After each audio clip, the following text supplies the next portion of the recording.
بسم اللہ الرحمن الرحیم۔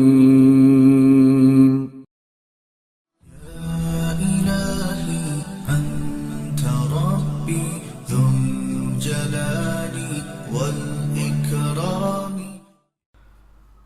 سپہ سالار عمرو بن عاص رضی اللہ تعالیٰ عنہ کو ایک جاسوس مجاہد نے آگے سے آ کر یہ اطلاع دی کہ رومیوں کے جو فوجی بھاگ گئے تھے وہ 6 میل دور سلتیس کے مقام کے قریب اکٹھے ہو گئے ہیں، اور ان کے ساتھ اس علاقے کا ایک بڑی نفری والا دستہ بھی موجود ہے۔ جاسوس نے بتایا کہ اس نے ان فوجیوں کو بڑے غور سے دیکھا اور پھر معلوم بھی کیا کہ یہ رومی مجاہدین کے انتظار میں ہیں اور جم کر لڑنے کا عہد کر چکے ہیں۔ عمرو بن عاص رضی اللہ تعالیٰ عنہ سیدھے چلے جا رہے تھے، اور جس جگہ کی نشاندہی جاسوس مجاہد نے کی تھی وہ کسی اور سمت تھی۔ عمرو بن عاص رضی اللہ تعالیٰ عنہ نے اپنے سالاروں سے مشورہ کیے بغیر اپنے گھوڑے کی باگیں اس طرف موڑ دیں اور بازو اوپر کر کے لشکر کو اشارہ کیا کہ ان کے پیچھے آئے۔ سپہ سالار لڑنے کے ارادے سے اس طرف ہو لیے تھے۔ انہوں نے جاسوس سے پوچھ لیا تھا کہ ان فوجیوں کی نفری کتنی ہے۔ نفری مجاہدین سے تقریباً دگنی تھی۔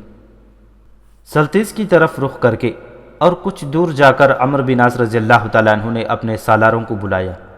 سالار آئے تو عمرو بن عاص نے رک کر نہیں بلکہ چلتے چلتے انہیں بتایا کہ وہ کدھر جا رہے ہیں اور کیا کرنے کا فیصلہ کر لیا ہے۔ انہوں نے سالاروں کو وہ ترتیب بتائی جس میں مجاہدین کے لشکر کو دشمن کے قریب جا کر ہو جانا تھا۔ سپہ سالار نے تمام ضروری ہدایات دیں اور یہ بھی بتایا کہ دشمن کھلے میدان میں لڑے گا اور دور دور تک کوئی قلعہ نہیں جس میں جا کر دشمن پناہ لے گا اور ہمیں للکارے گا۔ لشکر کے نامور سالار زبیر بن عوام رضی اللہ تعالیٰ عنہ نے عمرو بن عاص رضی اللہ تعالیٰ عنہ سے پوچھا کہ وہاں کی زمین کے خد و خال کیسے ہیں۔ یہ علاقہ عمرو بن عاص رضی اللہ تعالیٰ عنہ نے پہلے نہیں دیکھا تھا۔ وہ اتنا ہی جانتے تھے کہ یہ نیل کا ڈیلٹا کا علاقہ ہے اور نیل کئی شاخوں میں بٹ جاتا ہے۔ عمرو بن عاص رضی اللہ تعالیٰ عنہ نے سالار زبیر بن عوام رضی اللہ تعالیٰ عنہ کو بتایا کہ آگے دلدل بھی ہو سکتی ہے، جنگل بھی ہو سکتا ہے اور کھلا میدان بھی ہو سکتا ہے، لیکن سالار زبیر صحیح خط و خال معلوم کرنا چاہتے تھے۔ انہوں نے اس جاسوس مجاہد کو اپنے پاس بلایا جو یہ خبر لایا تھا اور اب لشکر کے ساتھ جا رہا تھا۔ زبیر بن عوام رضی اللہ تعالیٰ عنہ نے اس جاسوس مجاہد سے پوچھا کہ رومی فوج جہاں لڑنے کے لیے تیار کھڑی ہے اس کے ارد گرد کا علاقہ کیسا ہے۔ جاسوس مجاہد نے انہیں بڑی اچھی طرح سمجھا دیا۔ اس نے یہ بھی بتایا کہ ایک طرف زمین نیچے چلی جاتی ہے جہاں کچھ دلدل سی ہے اور کچھ درخت بھی ہیں، اور نیچے جا کر زمین خاصی پھیل جاتی ہے۔ سالار زبیر رضی اللہ تعالیٰ عنہ نے سپہ سالار کو بتایا کہ وہ کیا کرنا چاہتے ہیں۔ سپہ سالار نے انہیں اجازت دے دی اور پیش قدمی جاری رکھی، بلکہ رفتار اور تیز کر دی۔ 6 میل کا فاصلہ گھوڑوں نے اور پیادوں نے بڑی جلدی طے کر لیا اور انہیں رومی فوج نظر آنے لگی۔ رومی فوج کو اس کے جاسوسوں نے پہلے ہی بتا دیا تھا کہ مسلمان آ رہے ہیں اور ان کی تعداد کتنی ہے۔ سپہ سالار عمرو بن عاص رضی اللہ تعالیٰ عنہ نے جب رومی فوج کو دور سے دیکھا تو انہیں اندازہ ہو گیا کہ اس فوج کی نفری ان کے لشکر سے دگنی ہے، اور یہ رومی فوج تمام کی تمام گھڑ سوار ہے۔ عمرو بن عاص رضی اللہ تعالیٰ عنہ نے اپنا گھوڑا راستے سے الگ کیا اور رک گئے۔ لشکر ان کے سامنے سے گزرتا جا رہا تھا۔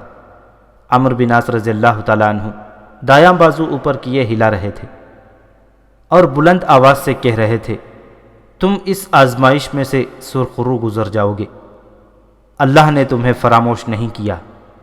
تمہارے جسم تھکے ہوئے ہیں، روحیں تر و تازہ ہیں۔ تم اس آزمائش میں بھی سرخرو گزر جاؤ گے۔ وہ تھوڑے تھوڑے وقفے کے بعد یہی کہتے رہے اور لشکر ان کے سامنے سے گزر گیا۔ تب انہوں نے اپنے گھوڑے کو ایڑ لگائی اور گھوڑا دوڑاتے لشکر کے آگے چلے گئے۔ رومی فوج پہلے ہی ترتیب میں تیار تھی۔ مجاہدین کے لشکر کو دیکھ کر رومیوں کے کمانڈر نے اپنے گھوڑے کو ایڑ لگائی اور دستوں کے سامنے جا کھڑا ہوا۔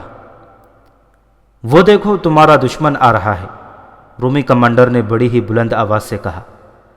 اس دشمن کی تعداد دیکھو، عرب کے یہ بدو تھک کر شل ہو چکے ہیں۔ عہد کر لو کہ ان کے ٹکڑے ٹکڑے اڑا دو گے، اپنے آپ کو ان میں شامل نہ کر لینا جو بھاگ نکلے ہیں۔ اپنی آنے والی نسلوں کے لیے اپنا نام ایسا اونچا کرو کہ ہمیشہ زندہ رہے۔ رومی کمانڈر نے ایسے ہی کچھ اور جوشیلے الفاظ کہے کہ ان دستوں میں جوش و خروش نظر آنے لگا۔ مجاہدین کا لشکر جب قریب پہنچا تو سالاروں نے اپنے آپ ہی اپنے اپنے دستے الگ کیے اور لشکر ایک مشین کی طرح چلتے چلتے لڑائی کی ترتیب میں آ گیا۔ لڑائیوں کے دستور کے مطابق ہوتا یوں تھا کہ دونوں طرف فوجیں ایک دوسرے کے قریب آ کر ایک دوسرے پر حملہ کرتیں اور لڑائی لڑی جاتی تھی، لیکن مجاہدین کا لشکر ابھی ترتیب میں آیا ہی تھا اور کچھ دور تھا کہ تمام تر رومی فوج نے گھوڑوں کو ایڑ لگا دی، برچیاں اور تلواریں آگے کر لیں اور شدید ہلہ بول دیا۔ وہ تو گھوڑوں اور انسانوں کا ایک بڑا ہی تیز و تند طوفان تھا جو لگتا تھا درخت راستے میں آئیں گے تو جڑوں سے اکھڑ جائیں گے۔ گھوڑوں کے نیچے زمین ہل رہی تھی، زمین و آسمان بخود تھے کہ یہ حلہ مجاہدین کا لشکر برداشت کر سکے گا یا نہیں۔ سپہ سالار عمرو بن عاص رضی اللہ تعالیٰ عنہ نے رومیوں کا یہ حلہ آتا دیکھا تو اپنے دستوں کو اور زیادہ دائیں بائیں پھیلا دیا۔ انہیں ایسی کوئی ضرورت نہیں تھی کہ تھوڑی تھوڑی دیر بعد سپہ سالاروں کو کوئی نہ کوئی حکم اور ہدایات بھیجتے۔ یہ مسلمانوں کا اپنا طریقہ تھا کہ اتنے بڑے دشمن کا مقابلہ کس طرح کیا جاتا ہے۔ معرکے کے لیے جو ابھی شروع ہوا تھا، سپہ سالار نے راستے میں سالاروں کو بتا دیا تھا کہ کن حالات میں کیا پینترے بدلنے ہیں۔ اب دیکھا کہ رومی فوج بند توڑ کر آنے والے سیلاب کی طرح یا بڑے ہی تیز طوفان کی طرح آ رہی ہے، تو یوں لگتا تھا جیسے اتنے ہزار گھوڑے مجاہدین کے اس چھوٹے سے لشکر کو رونتے چلے جائیں گے۔ تاریخ گواہی دیتی ہے کہ سپہ سالار عمرو بن عاص رضی اللہ تعالیٰ عنہ کے ہونٹوں پر تبسم آ گیا۔ انہوں نے اپنے سالاروں کی طرف دیکھ کر جو ان سے دور دور تھے ہاتھ اوپر کر کے کچھ اشارے کیے۔ پہلوؤں والے دستے اور زیادہ کھل گئے اور درمیانی جو دستے تھے وہ رومیوں کے مقابلے کو آگے بڑھے۔ رومی چیختے چلاتے آ رہے تھے۔ مجاہدین کے لشکر سے صرف ایک نعرہ تکبیر بلند ہوا، جس کے جواب میں پورے لشکر نے اتنی زور سے اللہ اکبر کہا کہ آسمان بھی لرز گیا ہوگا۔ وہ قبل از وقت شہادت کا جوش اور ولولہ تھا۔ مجاہدین کے جو دستے جو دشمن کے مقابلے کو آگے بڑھے تھے، دشمن سے ٹکرا گئے۔ وہ اتنے تھوڑے تھے کہ اتنے زیادہ رومیوں میں وہ غائب ہی ہو جاتے، لیکن ان کا انداز یہ تھا کہ لڑ رہے تھے اور آہستہ آہستہ پیچھے بھی ہٹ رہے تھے۔ ادھر دائیں اور بائیں پہلوؤں پر جو مجاہدین کے دستے تھے وہ اپنے سالاروں کے حکم کے مطابق اس طرح دائیں بائیں پھیل گئے کہ رومیوں پر آمنے سامنے کی بجائے پہلوؤں سے حملہ کریں۔ عمرو بن عاص رضی اللہ تعالیٰ عنہ نے محفوظہ یعنی ریزرو کے دو دستے پیچھے روکے ہوئے تھے۔ انہیں خاص صورتحال میں آگے بڑھنا تھا۔ مطلب یہ کہ عمرو بن عاص رضی اللہ تعالیٰ عنہ اتنے کثیر دشمن کے مقابلے میں بھی دماغ کو حاضر اور دل کو ٹھنڈا رکھ کر سوچ رہے تھے، اور ان کے انداز میں گھبراہٹ کا اشارہ بھی نہیں ملتا تھا۔ مجاہدین رومیوں کے پہلو میں جانے کی کوشش کر رہے تھے، لیکن رومی اس کے مطابق پھیلتے جا رہے تھے۔ ادھر آمنے سامنے آنے والے دستے پیچھے ہٹتے آ رہے تھے، اور اس کے مطابق رومی بھی یہ سمجھ کر کہ مجاہدین حلے کی تاب نہ لا کر پسپا ہو رہے ہیں، آگے ہی آگے آتے گئے۔ سپہ سالار کی کوشش یہ تھی کہ رومیوں کی ترتیب کو درہم برہم کر دیں، لیکن رومیوں کی تعداد اتنی زیادہ تھی کہ وہ اپنی تعداد کے زور پر مجاہدین کو کچل اور مسل دینا چاہتے تھے، اور انہیں توقع بھی یہی تھی کہ وہ اس چال میں کامیاب ہو جائیں گے۔ آج کی فوجی زبان میں اسے بلڈوز کرنا کہتے ہیں۔ یہ ایک خونریز معرکہ تھا، لیکن مجاہدین اپنے آپ کو بچا بھی رہے تھے، کیونکہ ان کے سالاروں کو معلوم تھا کہ آگے کیا ہونے والا ہے۔ ظاہری صورت یہ تھی کہ رومی مجاہدین پر غالب آ گئے تھے اور مجاہدین کی کوئی چال کامیاب نہیں ہونے دے رہے تھے۔ وہ سمجھ گئے تھے کہ مجاہدین ان کے پہلوؤں پر آنے کی کوشش کر رہے ہیں۔ یہ بھی دیکھا گیا کہ اس رومی فوج میں دوسری جگہوں سے بھاگے ہوئے فوجی بھی تھے، لیکن اس معرکے میں ان کے جوش اور جذبے میں کوئی اور ہی تازگی پیدا ہو گئی تھی۔ وہ واقعی یہ عہد کر چکے تھے کہ مجاہدین اسلام کو اسی میدان میں کاٹ پھینکیں گے۔ صورت ایسی پیدا ہو گئی جو مجاہدین کے لیے انتہائی خطرناک تھی۔ حضرت عثمان بن عفان رضی اللہ تعالیٰ عنہ کی یہ بات صحیح معلوم ہونے لگی تھی کہ عمرو بن عاص رضی اللہ تعالیٰ عنہ کسی بھی وقت پورے لشکر کو ہلاکت میں ڈال دیں گے۔ اب نظر یہی آنے لگا تھا کہ عمرو بن عاص رضی اللہ تعالیٰ عنہ نے لشکر کو یقینی ہلاکت میں ڈال دیا ہے، لیکن ان کے چہرے سے صاف معلوم ہوتا تھا کہ وہ متفکر تو ضرور ہیں، پریشان نہیں، بلکہ ان کے چہرے پر اطمینان کی بھی جھلک تھی، اور اتنے ٹھنڈے مزاج میں رہے کہ انہوں نے محفوظ کے دستوں کو پیچھے ہی رہنے دیا۔ ایسی صورتحال میں اکثر کمانڈر ریزرو دستوں کو بھی لڑائی میں جھونک دیا کرتے ہیں۔ عمرو بن عاص رضی اللہ تعالیٰ عنہ نے گھوڑا دوڑایا اور ایک موزوں مقام پر گھوڑا روک کر بایاں بازو اوپر کیا اور ہاتھ سے کوئی اشارہ دیا۔ جس طرف اشارہ کیا تھا ادھر سے سینکڑوں گھوڑے دوڑنے کا ہنگامہ سنائی دیا، لیکن ادھر معرکے کا ہنگامہ اتنا شدید تھا کہ کسی نے سنا ہی نہیں کہ یہ گھوڑے کس کے ہیں۔ اچانک رومیوں کے عقب سے ان پر قیامت ٹوٹ پڑی۔ رومیوں کی پیٹھوں پر تلواریں اور برچھیاں اترنے لگیں، اور یہ دیکھے بغیر کہ پیچھے کون آ گیا ہے، گھوڑوں سے گرنے، تڑپنے اور مرنے لگے۔ گھوڑے انہیں روندنے لگے۔ رومیوں کے لشکر میں کھلبلی مچ گئی، ان کا ہلہ اور ان کی شدت یکلخت کم ہو گئی، اور وہ پیچھے دیکھنے لگے۔ وہ سالار زبیر بن عوام رضی اللہ تعالیٰ عنہ تھے جنہوں نے 1500 مجاہدین سے رومیوں پر عقب سے حملہ کر دیا تھا۔ لشکر جب اس میدان جنگ کی طرف آ رہا تھا تو سالار زبیر رضی اللہ تعالیٰ عنہ نے جاسوس مجاہد سے پوچھا تھا کہ وہاں کی زمین کے خد و خال کیا ہیں۔ انہیں جب بتایا گیا کہ ایک پہلو پر جا کر زمین نیچے چلی جاتی ہے تو زبیر بن عوام رضی اللہ تعالیٰ عنہ نے سپہ سالار سے اجازت لی تھی کہ ایک چال چلنا چاہتے ہیں۔ ان کی چال یہ تھی کہ میدان جنگ سے دور ہی تھے کہ انہوں نے 1500 مجاہدین کو ساتھ لیا اور دور کا چکر کاٹ کر اس جگہ جا پہنچے جہاں زمین زیادہ نیچے کو چلی گئی تھی۔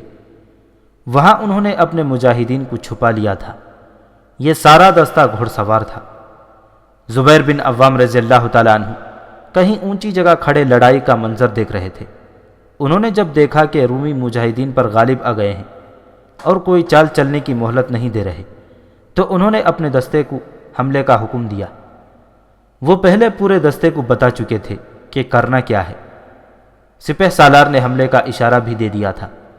یہ دستہ زبیر رضی اللہ تعالیٰ عنہ کی قیادت میں کچھ دور جا کر اس نیچی جگہ سے باہر نکلا اور رومیوں کے پیچھے جا کر پھیل گیا۔ رومیوں کو لڑائی کے ہنگامے میں پتہ ہی نہ چل سکا۔ یہ خالد بن ولید رضی اللہ تعالیٰ عنہ کی چال تھی جو انہوں نے 2-3 مرتبہ لڑائیوں میں چلی اور کثیر تعداد دشمن کو کاٹ پھینکا تھا۔ تاریخ بتاتی ہے کہ عمرو بن عاص رضی اللہ تعالیٰ عنہ خالد بن ولید رضی اللہ تعالیٰ عنہ کی چالیں چلتے اور انہیں اپنا استاد مانتے تھے۔ احباب اور ساتھیوں کی محفل میں ان چالوں کی باتیں ہوتی تو عمرو بن عاص رضی اللہ تعالیٰ عنہ خالد بن ولید اور ابو عبیدہ رضی اللہ تعالیٰ عنہ کے حوالے دیا کرتے تھے۔ جنگی چالوں کے معاملے میں رومی جرنیل بھی کچھ کم نہ تھے، اور کہا جا سکتا ہے کہ مسلمانوں کے ہم پلہ تھے۔ خود ہرقل جنگی چالوں کا ماہر تسلیم کیا جاتا تھا، اور اس کا جرنیل اطربون تو اس فن میں خصوصی طور پر ماہر تسلیم کیا جاتا تھا۔ اسے دوسری قومیں جنگ کی دہشت سمجھتی تھیں، لیکن وہی ہرقل شام جیسا وسیع و عریض ملک مجاہدین اسلام کے قدموں میں رکھ کر بے طرح بھاگا، اور مصر میں اس کا نامور جرنیل اطربون مسلمانوں کے ہاتھوں مارا گیا تھا۔ وجہ یہ تھی کہ مسلمان اللہ اور قرآن کے حکم سے لڑتے تھے، اور ہرقل اپنی ذات کو ہی سب کچھ سمجھتا تھا۔ مجاہدین اسلام کو اللہ نے ایمان کی قوت عطا فرمائی تھی جس سے رومی مرغوب تھے۔ رومیوں پر عقب سے سالار زبیر بن عوام رضی اللہ تعالیٰ عنہ نے ہلہ بولا تو وہ پیچھے کو متوجہ ہوئے اور کٹنے لگے، اور عین اس وقت سپہ سالار عمرو بن عاص رضی اللہ تعالیٰ عنہ نے محفوظہ کے دستوں کو حملہ کرنے کا حکم دے دیا۔ اب رومی تعداد میں خواہ دگنے ہی تھے، نرغے میں آ گئے تھے، اور ان پر آگے سے بھی اور پیچھے سے بھی ایسا حملہ ہوا کہ وہ سکڑ گئے، اور ان کے لیے کوئی چال چلنا تو دور کی بات ہے، ہتھیار چلانا بھی دشوار ہو گیا۔ اس کے ساتھ ہی مجاہدین نے ان پر پہلوؤں سے بھی حملہ کر دیا۔ رومی گر گر کر اپنے ہی گھوڑوں کے قدموں تلے روندے جانے لگے۔ اب وہ بھاگ نکلنے کے راستے دیکھنے لگے۔ ان کے عہد و پیمان ٹوٹ گئے، ان کے کمانڈر کا پرچم گر پڑا اور کمانڈر کا کچھ پتہ نہ چلا کہ وہ کہاں غائب ہو گیا ہے۔ رومی بھاگتے بھی تو کہاں جاتے، دور دور تک کوئی قلعہ نہ تھا جہاں جا کر پناہ لیتے۔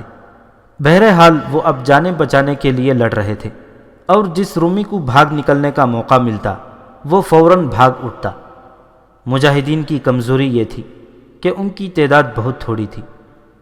رومیوں کو مجاہدین کی اس کمزوری نے خاصا فائدہ پہنچایا اور کچھ رومی بھاگ نکلنے میں کامیاب ہو گئے۔ ان کا رخ کریون کی طرف تھا جو مستحکم قلعہ بند شہر تھا، اور یہ شہر وہاں سے خاصا دور تھا۔ کریون میں جنرل تھیوڈور نئے عزم اور تازہ ولولے کے ساتھ اس فوج کی ٹریننگ میں مصروف تھا جو اس نے قلعے میں اکٹھی کر رکھی تھی۔ پہلے بیان ہو چکا ہے کہ اب وہ اپنے آپ کو مختار کل سمجھنے لگا تھا، اور اس کے ساتھ جو جرنیل تھے انہوں نے اپنی وفاداریاں پیش کر دی تھیں۔ اطربون کے بعد جنرل تھیوڈور ہی ایک قابل جرنیل رہ گیا تھا، اور اس کے بعد جنرل جارج تھا۔ تھیوڈور میں اتنی اہلیت اور اتنا تجربہ تھا کہ وہ مختار کل کہلانے کا پورا حق رکھتا تھا۔ اس نے اپنے جرنیلوں سے کہا تھا کہ جو دستے کریون سے دور دور مسلمانوں کے راستے میں مورچہ بند ہیں انہیں وہیں رہنے دیا جائے تاکہ وہ مسلمانوں کے راستے کی رکاوٹ بنے رہیں اور انہیں کمزور کرتے رہیں۔ ایک روز وہ اپنی فوج کو خود ٹریننگ دے رہا تھا کہ اسے اطلاع ملی کہ ایک لڑائی سے کچھ رومی سپاہی بھاگ کر آئے ہیں۔ اس نے اسی وقت ان سپاہیوں کو بلا لیا۔ پہلے تو اس نے یہ دیکھا کہ ان سپاہیوں کے چہروں پر شکست صاف نظر آ رہی تھی اور وہ ٹھیک طرح بول بھی نہیں سکتے تھے۔ تھیوڈور نے گرج کر انہیں ڈانٹا اور کہا کہ وہ اتنے بزدل نہ بنے کہ اپنے قلعے میں آ کر بھی ان کے منہ سے بات نہیں نکل رہی۔ کاٹ دیا، آخر ایک سپاہی نے لرزتی کانپتی آواز میں کہا۔ سب کو کاٹ دیا۔ ٹھیک طرح بولو، تھیوڈور نے غصیلی آواز میں پوچھا۔ کس نے کس کو کاٹ دیا؟ ان سپاہیوں نے اسے بتایا کہ کہاں لڑائی ہوئی ہے اور کیا ہوا ہے۔ اتنے میں جنرل تھیوڈور کو پھر اطلاع ملی کہ کچھ اور سپاہی آئے ہیں جن میں کچھ زخمی بھی ہیں۔ اب جنرل تھیوڈور نے یہ ضرورت نہ سمجھی کہ ان سپاہیوں کو بھی اپنے پاس بلاتا۔ اس کے بعد اسے یہی خبریں ملتی رہیں کہ کچھ اور فوجی آئے ہیں۔ اس طرح شام تک اور رات کو بھی سلتیس کے معرکے سے بھاگے ہوئے رومی کریون میں آتے رہے۔ اگلی صبح تک کریون کی فوج میں ایسی خسر پھسر شروع ہو گئی تھی جس میں ڈر اور خوف کی جھلک نمایاں تھی۔ حسب معمول اور حسب عادت بھگوڑے فوجیوں نے مسلمانوں کی بہادری کے قصے مبالغہ آرائی سے سنائے تاکہ لوگ ان بھگوڑے رومیوں کو بزدل نہ سمجھیں۔ ان کی یہ باتیں لوگوں تک بھی پہنچیں اور شہر پر خوف و ہراس طاری ہونے لگا۔ لوگوں نے پہلے ہی سن رکھا تھا کہ مسلمان اگر خود جنات نہیں تو ان میں جنات والی پراسرار طاقت ضرور موجود ہے۔ اس سے پہلے دوسری جگہوں سے بھاگے ہوئے کچھ لوگ کریون پہنچے تھے اور انہوں نے بھی یہاں کے لوگوں کو ایسی ہی ڈراؤنی باتیں سنائی تھیں۔ جنرل تھیوڈور اور اس کے جرنیلوں کو پتہ چلا کہ فوج اور لوگوں پر یہ کیفیت طاری ہو گئی ہے تو ان کے لیے اچھا خاصا مسئلہ پیدا ہو گیا۔ وہ فوج اور لوگوں کا جذبہ مضبوط کرنے کی کوشش میں تھے، لیکن مسئلہ وہیں رہا جہاں پہلے تھا۔ تھیوڈور اور دوسرے جرنیل بھی جانتے تھے کہ ان کی فوج میں اور لوگوں میں بھی یہی کمزوری پیدا ہو گئی ہے کہ انہوں نے اپنے دلوں پر مسلمانوں کا خوف طاری کر لیا ہے۔ یہ خوف رفع کرنا کوئی آسان کام نہیں تھا۔ جنرل تھیوڈور ایک ہی بات پر زور دیتا تھا کہ ان مسلمانوں کو ایک بار شکست دی جائے اور ان کی لاشیں اور ان کے قیدی اپنے لوگوں کو دکھائے جائیں اور کہا جائے کہ یہ دیکھو ان مسلمانوں کو جن سے تم بلا وجہ ڈرتے رہے ہو۔ ہرقل نے بھی ایسی بہت باتیں سوچی تھیں اور ان پر عمل بھی کیا تھا، لیکن کچھ اثر نہیں ہوا تھا۔ اب جرنیل بھی وہیں ترکیبیں لڑا رہے تھے، لیکن انہیں معلوم نہیں تھا کہ مسلمان اللہ کے حکم سے لڑتے ہیں، اور اللہ نے اپنا فرمان قرآن میں ان الفاظ میں وحی کے ذریعے ان مومنین تک پہنچایا ہے کہ جب مسلمانوں کو لوگوں نے بتایا کہ کفار نے تمہارے مقابلے میں بہت بڑا لشکر اکٹھا کر لیا ہے، اس لیے ان سے ڈرو، تو ہوا یہ کہ مسلمان ڈرنے کے بجائے اپنے ایمان پر اور زیادہ قائم ہو گئے اور ان کا ایمان مستحکم ہو گیا، اور انہوں نے کہا کہ ہمیں اللہ کافی ہے اور وہی بہترین سازگار ہے۔ سورہ آل عمران کی اس آیت میں اللہ نے اہل ایمان کو یہ مژدہ سنایا تھا کہ کفار تمہارے خلاف کتنا ہی بڑا لشکر اکٹھا کر لیں، اگر تم اپنے ایمان پر قائم رہے تو تم اپنے آپ میں قلیل تعداد ہونے کے باوجود کوئی کمزوری نہیں پاؤ گے، اور اللہ تمہارا مددگار اور سازگار ہوگا۔ یہ تھی وہ قوت جسے رومی نہیں سمجھ رہے تھے۔ مختصر بات یہ ہے کہ کفار کو شمشیر پر بھروسہ تھا اور اہل ایمان کو اپنے ایمان پر تکیہ تھا، اور وہ شمشیر کو بات کا درجہ دیتے تھے۔ جنرل تھیوڈور اور اس کے ساتھی جرنیل بہت پریشان تھے کہ اپنی فوج اور لوگوں کے دلوں سے مسلمانوں کا خوف کس طرح نکالا جائے۔ اتنے میں انہیں آسمان سے ایک مدد مل گئی۔ وہ اس طرح کہ سکندریہ سے کچھ دستے کمک لے کر آ گئے۔ یہ قیرس نے بھیجے تھے۔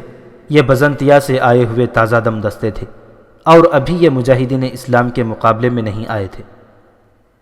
اس کمک کے ساتھ چند ایک مبلغ بھی تھے جنہیں قیرس بزنطیہ سے ساتھ لایا تھا۔ معلوم ہوا کہ ایسے کئی ایک مبلغ ارد گرد کی بستیوں میں پھیلا دیے گئے ہیں جو لوگوں کو مذہب کی طرف اور مسلمانوں کو شکست دینے کی طرف مائل کر رہے ہیں۔ قریون میں جو مبلغ آئے انہوں نے آتے ہی لوگوں سے ملنا شروع کر دیا۔ تھیوڈور نے انہیں بتا دیا تھا کہ ان لوگوں پر مسلمانوں کا خوف غالب آ گیا ہے، یہ خوف رفع کرنا ہے۔ یہ تو ہو ہی نہیں سکتا تھا کہ مجاہدین کا لشکر اس لڑائی کے فوراً بعد وہاں سے چل پڑتا۔ اپنے شہیدوں کی تہجیز و تکفین کرنی تھی، اور زخمیوں کی مرہم پٹی بھی لازمی تھی، اور انہیں کچھ دنوں کی مہلت دینی تھی کہ ان کے زخم بہتر ہو جائیں۔ لشکر کو کچھ آرام بھی دینا تھا۔ رومیوں کے گھوڑے اور ان کے ہتھیار بھی اکٹھے کرنے تھے، اور ایسے بے شمار ہی کام تھے جو کر کے وہاں سے کوچ کرنا تھا۔ مجاہدین کی جو مستورات لشکر کے ساتھ تھیں انہیں دور پیچھے چھوڑ دیا گیا تھا تاکہ میدان جنگ کی ضد میں نہ آئیں۔ انہیں آگے بلا لیا گیا تاکہ وہ زخمیوں کی مرہم پٹی وغیرہ کے سلسلے میں اپنا کام کریں۔ عمرو بن عاص رضی اللہ تعالیٰ عنہ جلدی میں تھے تاکہ دشمن کو کہیں سنبھلنے اور تیاری کرنے کا موقع نہ مل سکے۔ پھر بھی کم و بیش 1 مہینہ گزر گیا، اور اس 1 مہینے میں قریون میں اور ارد گرد کے دور دور تک پھیلے علاقے میں ایک تبدیلی رونما ہو گئی جو مجاہدین کے لیے اچھی نہیں تھی۔ یہ تبدیلی وہ مبلغ لائے تھے جنہیں قیرس بزنطیہ سے اپنے ساتھ لایا تھا۔ ان مبلغوں کے متعلق تاریخ میں کوئی زیادہ تفصیلات نہیں ملتی، لیکن ان کی کارکردگی اور پروپیگنڈے کے جو اثرات سامنے آئے ان سے پتہ چلتا ہے کہ انہوں نے اپنے مذہب کی تبلیغ تو کی ہی تھی، لیکن لوگوں کو مسلمانوں کے مقابلے میں لانے کے لیے کچھ اور ہی پروپیگنڈا کیا تھا، اور ایسے طریقے استعمال کیے تھے کہ لوگ ان سے متاثر ہو گئے۔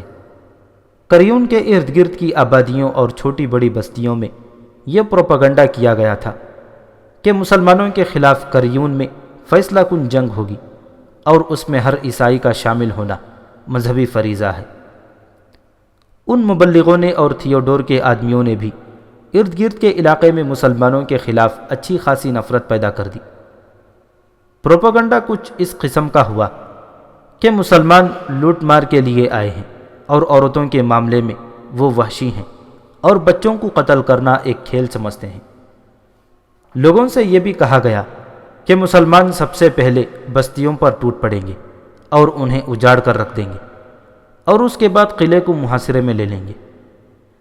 اس پروپیگنڈے کا جس پر مذہب کا رنگ چڑھا ہوا تھا، یہ اثر ہوا کہ ارد گرد کی بستیوں کے وہ لوگ جو ابھی جوانی کی عمر میں یا لڑنے کی عمر میں تھے قریون شہر میں اکٹھے ہونے لگے، اور وہ جرنیل تھیوڈور کو اپنی خدمات اس طرح پیش کرتے تھے کہ انہیں فوج میں شامل کر لیا جائے۔ وہ لوگ جو لڑنے کے قابل نہیں تھے اپنی اپنی بساط کے مطابق اپنے جرنیلوں کو ہر طرح کے تعاون اور امداد کا یقین دلا رہے تھے۔ مختصر یہ کہ لوگوں میں بیداری پیدا ہو گئی تھی، اور انہوں نے اپنے دلوں سے مسلمانوں کا خوف جھٹک ڈالا تھا۔ بعض مورخوں نے تو یہ بھی لکھا ہے کہ لوگ اس قدر خوفزدہ تھے کہ وہ اکٹھے ہو گئے اور انہیں بتایا گیا کہ اس خوف سے نجات کا یہ ایک ہی ذریعہ ہے کہ اکٹھے ہو کر اپنی فوج کا بازو مضبوط کریں۔ قبطی عیسائیوں کی اچھی خاصی تعداد مجاہدین کے لشکر کے ساتھ تھی۔ پہلے بتایا جا چکا ہے کہ یہ قبطی لڑنے کے لیے نہیں بلکہ امدادی کاموں کے لیے لشکر کے ساتھ تھے۔ مثلا کسی گہرے اور چوڑے نالے پر پل بنانا ہوتا تو یہ قبطی پل بناتے تھے، یا راستے میں کوئی اور رکاوٹ آ جاتی تو اس رکاوٹ کو ہٹاتے تھے۔ ان کاموں کے لیے وہ لشکر سے خاصا آگے آگے جاتے تھے۔ مصری بدو بھی لشکر میں شامل تھے اور وہ باقاعدہ لڑائی میں شریک ہوتے تھے اور لڑنے کے لیے رسد اکٹھی کرنے کا کام انہوں نے اپنے ذمے لے رکھا تھا۔ ان کے ساتھ مسلمانوں کا سلوک برتاؤ بہت ہی اچھا تھا۔ مال غنیمت میں سے انہیں پورا حصہ ملتا تھا۔ مسلمانوں کے اس کردار سے وہ اس قدر مطمئن تھے کہ اپنے گھروں کو کبھی واپس جانے کی بات ہی نہیں کرتے تھے۔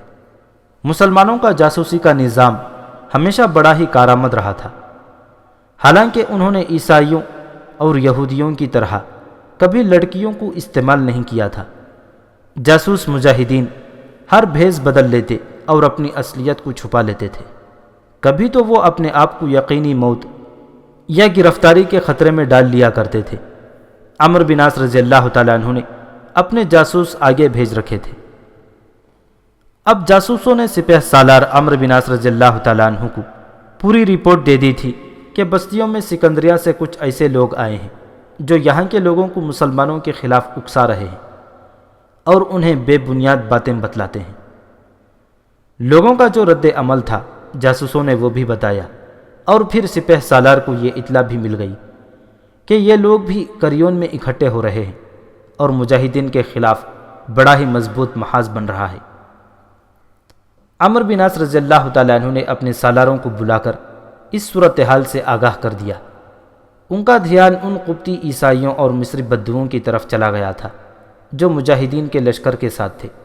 سپہ سالار نے سالاروں کو اس خطرے سے خبردار کر دیا اور یہ ہدایت جاری کی کہ نظر رکھی جائے کہ باہر کا کوئی شخص مرد یا عورت ان قبطیوں اور بدوؤں کے پاس نہ آئے اور ان کا رابطہ باہر کے کسی شخص کے ساتھ نہ ہو۔ اس کے ساتھ ہی یہ خیال بھی رکھا جائے کہ ان بدوؤں اور قبطیوں کے ساتھ اپنا سلوک پہلے سے زیادہ اچھا کر لیا جائے، اپنی مستورات کو بھی بتا دیا جائے۔ سپہ سالار نے کہا، انہیں بتا دیں کہ قبطیوں اور بدوؤں کی جو عورتیں ان کے ساتھ ہیں ان کے ساتھ اور زیادہ پیار اور شفقت سے پیش آئیں، اور نظر رکھیں کہ باہر کی کوئی عورت ان کے پاس نہ آئے۔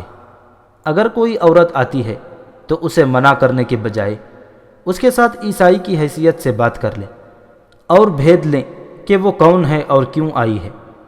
مجھے سکندریہ سے خبر مل چکی ہے کہ قیرس مبلغوں کی ایک فوج اپنے ساتھ لایا ہے۔ یہ مبلغ ہر طرف پھیل گئے ہیں اور لوگوں کو اپنے زیر اثر کر رہے ہیں۔ ہم نے اس سے زیادہ بڑے خطروں کا مقابلہ کیا ہے اور اللہ نے ہمیں کامرانی عطا کی ہے۔ اگر کریون میں بستیوں کے لوگ فوج کے ساتھ جا ملے ہیں تو اس سے ہمیں ڈرنا نہیں چاہیے۔ یہ ایک بے لگام ہجوم ہے جس کا احساس رومی جرنیلوں کو شاید نہیں ہوا۔ ہم انہیں بکھیر دیں گے۔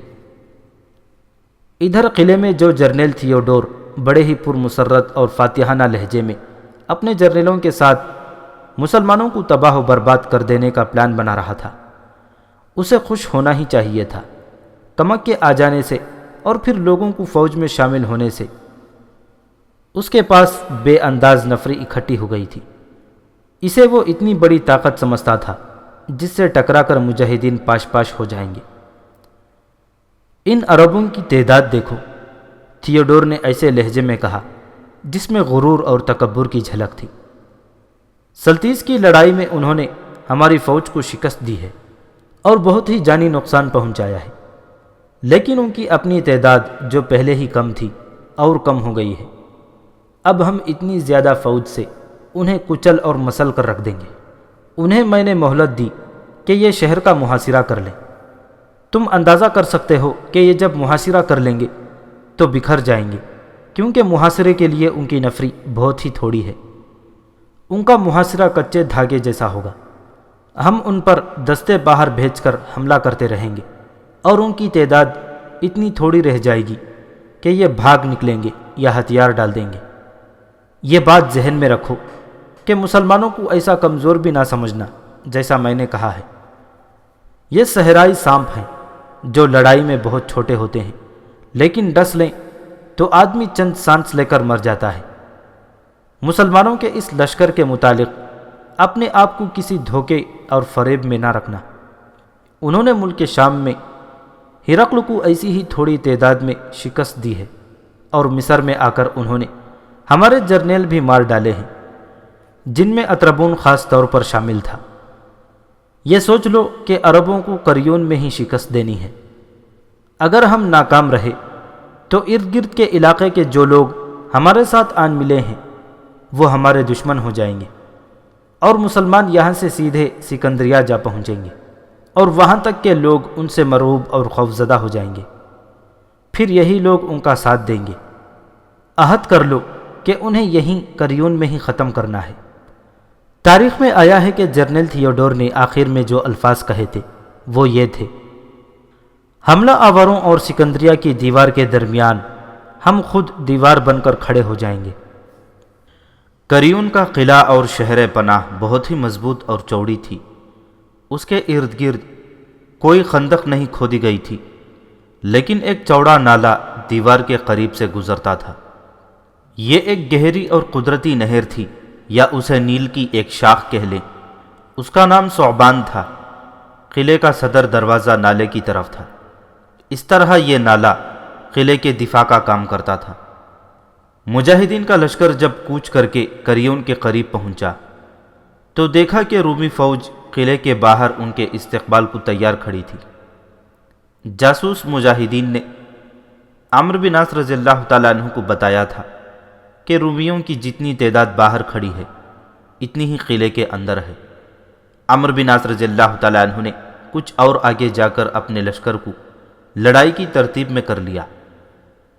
اب مجاہدین کے لشکر کی تعداد اور ہی کم ہو گئی تھی، کیونکہ مجاہدین شہید بھی ہوئے تھے اور کچھ ایسے شدید زخمی ہوئے کہ لڑائی کے قابل نہیں تھے۔ اس کے علاوہ کچھ نفری کو مفتوحہ مقامات کے انتظامات اور امن و امان برقرار رکھنے کے لیے پیچھے چھوڑ آئے تھے۔ یہاں بھی حملے میں رومیوں نے پہل کی۔ ان کے حملے کا انداز وہی تھا جو سلتیس کے معرکے میں بیان ہو چکا ہے۔ عمرو بن عاص رضی اللہ تعالیٰ عنہ نے اپنا دماغ حاضر رکھا اور اپنے انداز سے حملے کے مقابلے کے لیے دستے بڑھائے۔ انہوں نے محفوظہ کے دستے پیچھے رکھے ہوئے تھے، جنہیں انتہائی خطرناک صورتحال میں استعمال کرنا تھا۔ رومیوں کا حملہ اس قدر زیادہ طاقتور تھا اور اتنا شدید کہ عمرو بن عاص رضی اللہ تعالیٰ عنہ کی جگہ کوئی اور ہوتا تو وہ اپنے پورے لشکر کو آگے کر دیتا۔ لیکن عمرو بن عاص رضی اللہ تعالیٰ عنہ کی یہی خوبی تھی کہ وہ یقینی ہلاکت کے اپنے سامنے دیکھ کر بھی دماغ کو حاضر رکھتے تھے اور اطمینان اور تحمل سے سوچ کر چال چلتے تھے۔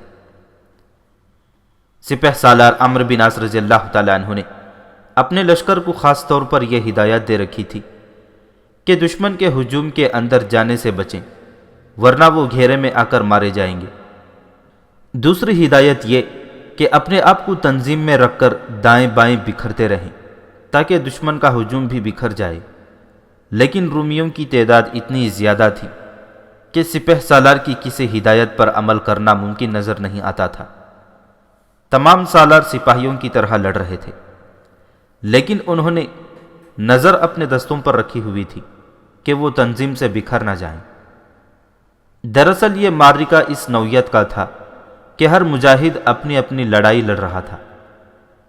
ایک مورخ نے لکھا ہے کہ ہر مجاہد یہ سوچ کر لڑ رہا تھا کہ اس کا سارا لشکر شہید ہو چکا ہے اور رومیوں کو شکست دینا صرف اس کی ذمہ داری ہے۔ سالار زبیر بن عوام رضی اللہ تعالیٰ عنہ حیران کن حد تک دلیر انسان تھے۔ ان کی نظر رومیوں کے پرچم پر تھی جو رومی فوج کے پیچھے تھا۔ زبیر رضی اللہ تعالیٰ عنہ اس کوشش میں تھے کہ 2-3 مجاہدین کے ساتھ پرچم تک پہنچ جائیں اور پرچم بردار کو گرا کر پرچم غائب کر دیں۔ یہ اس زمانے کا دستور تھا کہ پرچم گر پڑتا تو اس کا مطلب یہ لیا جاتا تھا کہ ان کا بادشاہ یا جو کوئی بھی کمانڈر ہے وہ مارا گیا ہے۔ پوری فوج میں بددلی پیدا ہو جاتی اور فوج پسپا ہونے لگتی تھی۔ سالار زبیر رضی اللہ تعالیٰ عنہ لڑتے ہوئے دشمن کے پیچھے جانے کی سر توڑ کوشش کر رہے تھے، لیکن رومیوں کا دباؤ اتنا زیادہ تھا کہ سالار زبیر رضی اللہ تعالیٰ عنہ کو مجبوراً پیچھے آنا پڑتا تھا۔ گھوڑے اور پیادوں کی اڑائی ہوئی گرد کے پیچھے سورج اپنا سفر طے کرتا افق تک جا پہنچا، اور سورج غروب ہو گیا تو اندھیرا چھانے لگا۔ اس تاریکی نے اس خونریز معرکے کو روک دیا۔ رومی قلعے میں چلے گئے اور مجاہدین پیچھے ہٹ آئے۔ رات سیاہ کالی ہو گئی تو قلعے کا دروازہ کھلا اور بے شمار مشعلیں باہر آئیں۔ ادھر مجاہدین کی طرف سے بھی مشعلوں کا ایک جلوس میدان جنگ کی طرف چلا۔ یہ مشعلیں مجاہدین کی مستورات نے اٹھا رکھی تھیں، اور یہ مستورات زخمی مجاہدین کو پانی پلانے اور انہیں اٹھا کر اور سہارا دے کر پیچھے لانے کے لیے جا رہی تھیں۔ قلعے سے جو مشعلیں نکلی تھیں وہ زیادہ تر آدمیوں کے ہاتھوں میں تھیں، اور ان میں عورتیں بھی تھیں۔ یہ عورتیں زخمیوں کو اٹھانے نہیں آئی تھیں، بلکہ اپنے عزیزوں کو ڈھونڈنے آئی تھیں۔ پتہ چلا کہ جو فوج باہر لڑی تھی اس میں شہر کے جوان آدمی بھی شامل تھے۔ فوج جب اندر گئی تو کئی شہری واپس نہیں جا سکے تھے۔ اب ان کی مائیں بہنیں وغیرہ انہیں لاشوں اور زخمیوں میں ڈھونڈنے آئی تھیں۔ ان میں اکثر اونچی آواز میں رو رہی تھیں۔ ادھر مسلمان خواتین پر کوئی ماتمی کیفیت طاری نہیں تھی۔ انہیں ہر زخمی کو سنبھالنا تھا۔ ہر زخمی ان کا بھائی بھی تھا، بیٹا بھی۔ ایسا ہرگز نہیں ہوتا تھا کہ یہ عورتیں پہلے اپنے عزیزوں کو تلاش کرتیں۔ اس موقع پر ایک واقعہ ہو گیا۔ ایسے واقعات عام طور پر نہیں ہوا کرتے تھے۔ ہوا یہ کہ 3-4 مسلمان خواتین لاشوں اور زخمیوں میں اپنے مجاہدین کو ڈھونڈ رہی تھیں۔ ان میں سے ایک خاتون ذرا الگ ہو گئی اور اسے ایک زخمی مجاہد نظر آ گیا۔ اس نے مشعل کی روشنی میں دیکھا کہ وہ زندہ تھا اور اٹھنے کی کوشش کر رہا تھا۔ اس کے کپڑے خون سے لال ہو گئے تھے اور نہ جانے اسے کہاں کہاں زخم آئے تھے۔ وہاں تو لاشوں پر لاشیں پڑی تھیں، اور ایسا بھی ہوا کہ کوئی زخمی 4-5 لاشوں کے نیچے پڑا، کچھ دیر زندہ رہا اور اتنے زیادہ وزن سے مر گیا۔ اس زخمی مجاہد کے بالکل قریب 4-5 رومیوں کی لاشیں پڑی تھیں۔ مسلمان خاتون اپنے زخمی مجاہد کو سہارا دے کر اٹھانے کی کوشش کر رہی تھی۔ مجاہد نے اس سے پانی مانگا۔ ہر عورت کے پاس پانی کا چھوٹا سا مشکیزہ تھا۔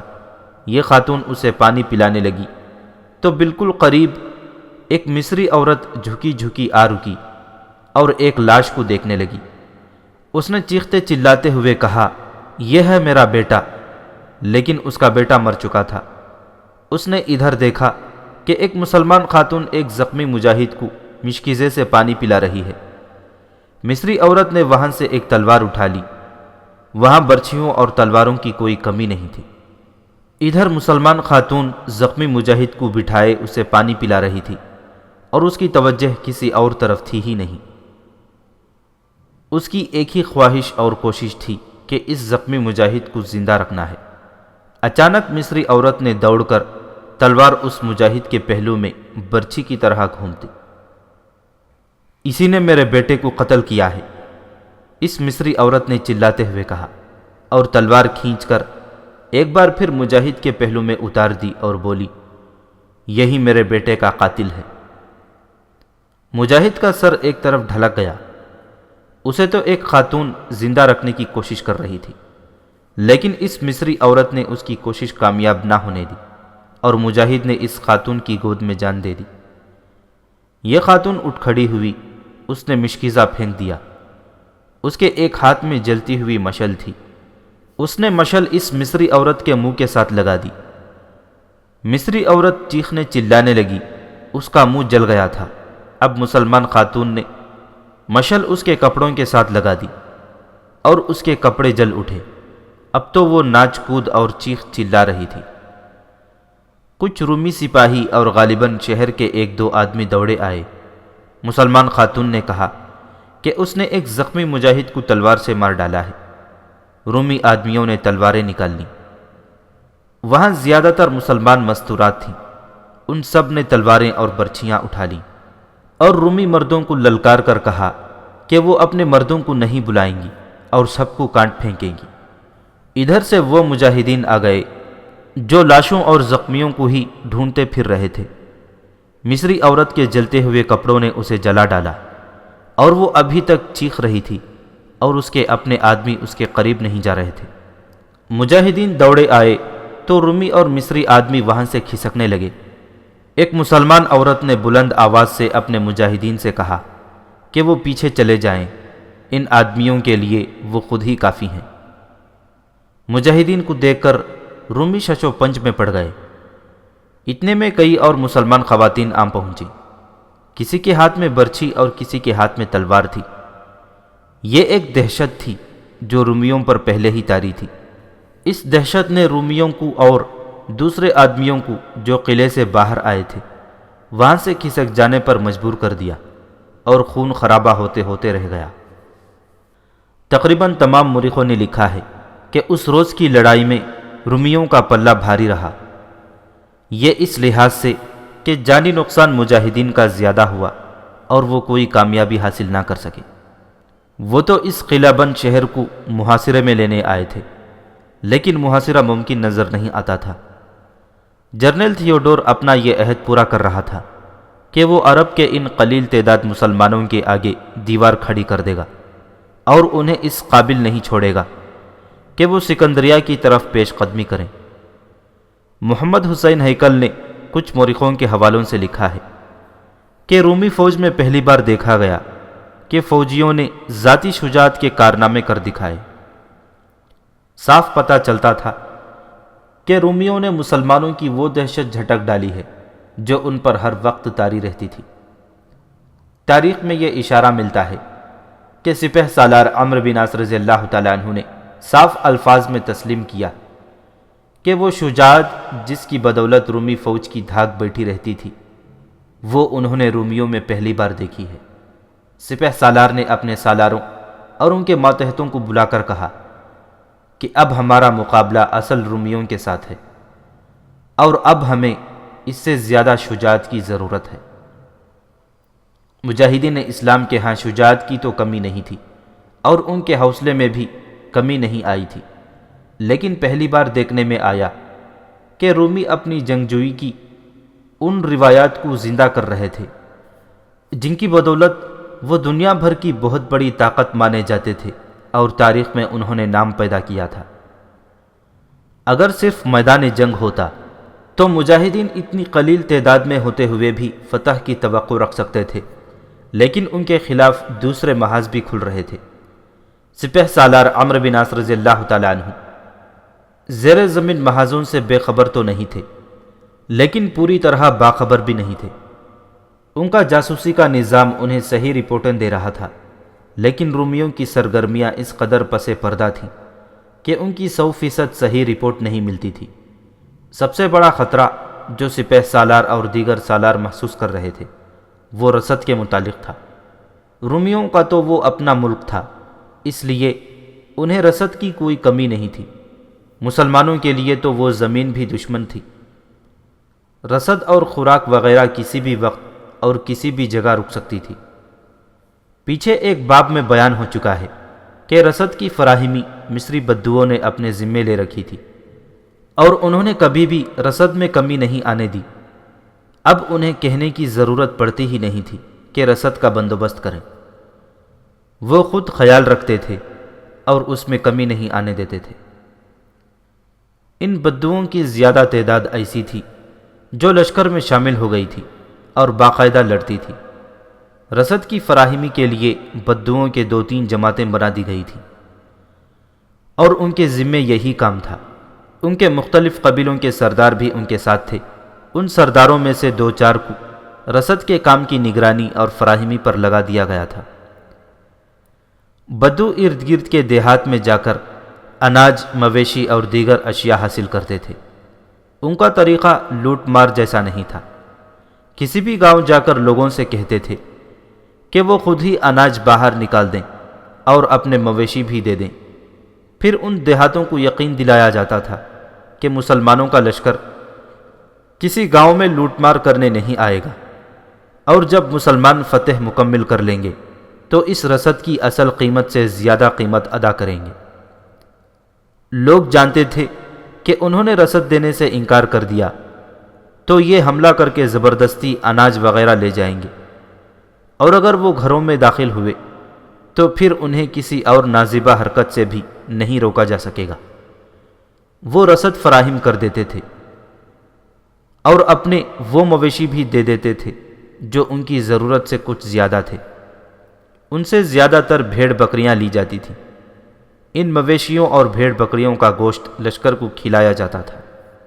ان بدوؤں ان کے سالاروں اور رسد کا ذکر اس لیے آیا ہے کہ ان سے ایک ایسا زمین دوز محاذ سامنے آتا ہے جو رومیوں نے مجاہدین کے خلاف قائم کیا تھا اور اس پر سرگرم ہو گئے تھے۔ مختلف تاریخوں میں اس واقعے کی کچھ واضح اور کچھ ڈھکی چھپی سی کڑیاں ملتی ہیں۔ بدوؤں کی جو جماعتیں رسد فراہم کرتی تھیں، ان میں سے ایک جماعت کا سربراہ کسی بدو قبیلے کا سردار استافت تھا۔ اس کی عمر جوانی کے آخری دنوں تک پہنچ گئی تھی اور وہ بڑا ہی خوبرو آدمی تھا، چہرہ بھی پرشباب۔ وہ دراز قد آدمی تھا اور جسم متناسب اور پرکشش۔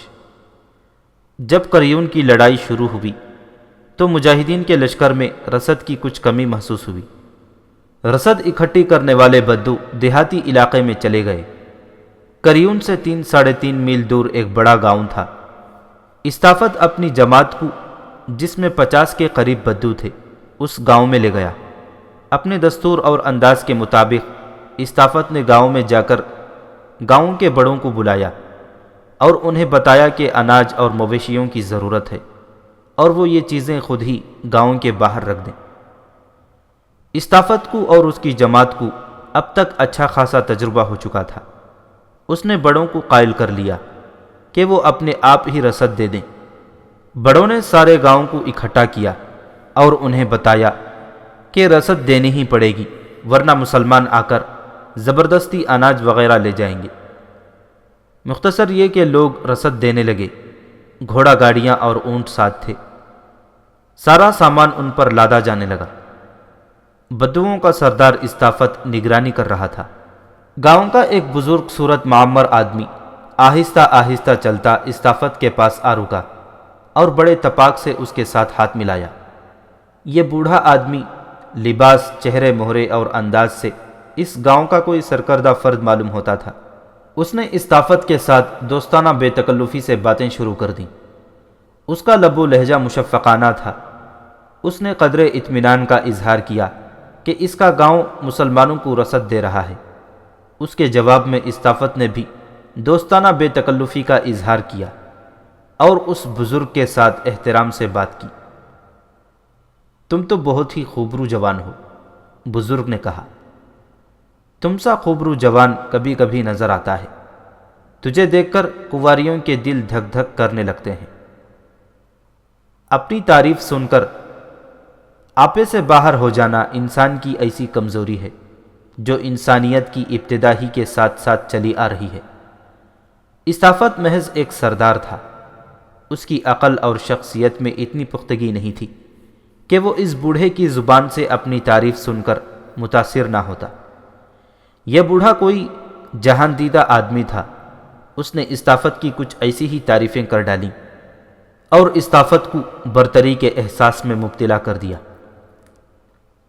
تم ان لوگوں کے سردار معلوم ہوتے ہو، بزرگ نے کہا۔ یہ تو سب کچھ گاڑیوں اور اونٹوں پر لاد کر لے جا رہے ہیں۔ شام ہونے کو ہے، کیا تم میری یہ خواہش پوری نہیں کر سکو گے کہ آج شام کا کھانا میرے ساتھ کھاؤ؟ استافت نے اس کی دعوت بخوشی قبول کر لی۔ اس کا کام رسد فراہم کرنا تھا، جو اس نے کر دی تھی اور رسد جا رہی تھی۔ اب لشکر میں اس کی ضرورت نہیں تھی۔ وہ لڑنے لڑانے کی ذمہ داریوں سے آزاد تھا۔ استافت جب اس بوڑھے کے گھر میں داخل ہوا تو اسے صحیح اندازہ ہوا کہ یہ تو بڑی ہی اونچی حیثیت کا آدمی ہے۔ اسے جس کمرے میں بٹھایا گیا اس کمرے کی شان شاہانہ تھی۔ فرش پر دری اور دری پر نرم و گداز گدا بچھا ہوا تھا۔ استافت کو اس گدے پر بٹھا دیا گیا۔ پیچھے گول تکیے رکھے ہوئے تھے۔ بزرگ نے استافت سے کہا کہ وہ مسلمان نہ ہوتا تو اسے اس علاقے کی بہترین شراب پیش کی جاتی۔ میں عیسائی ہوں میرے محترم میزبان، استافت نے کہا، میں نے اسلام قبول نہیں کیا۔ ہم نے شاہ ہرقل کی بادشاہی کے مقابلے میں مسلمانوں کو بہت اچھا پایا، اس لیے ان کے ساتھ ہو گئے۔ ہمیں مال غنیمت کا پورا حصہ ملتا ہے اور مسلمان ہمیں اپنے بھائیوں جیسا رکھتے ہیں۔